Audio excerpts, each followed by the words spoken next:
আফ্রিকার ঘানা থেকে আগত প্লেয়ার মোস্তফা ঠিক এই মুহূর্তে মাতৃভূমি cup prize money knockout football প্রতিযোগিতা 2026-এর মাতৃভূমির মাঠে ঠিক এই মুহূর্তে প্রবেশ করেছেন। তিনি কিন্তু আজকের মুখ্য আকর্ষণ। তাকে দেখতে ঠিক এই মুহূর্তে মাঠে কিন্তু অগণিত দর্শক প্রবেশ করেছেন। ইতিমধ্যে ঘানার সেই মোস্তফা আজ মাতৃভূমি কাপে খেলছেন সেটা কিন্তু মানুষ জানে যায়।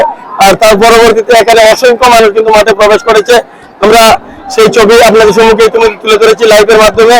আর এখনো পর্যন্ত যে বিষয়টি আপনাদের সম্মুখে তুলে ধরতে চাইছি, দুইটি দলই কিন্তু ঠিক এ সময়ে মাঠে প্রবেশ করে রয়েছে। তিনি মুখ্য আকর্ষণ, তিনি হচ্ছেন এই সেই মোস্তফা যিনি আফ্রিকার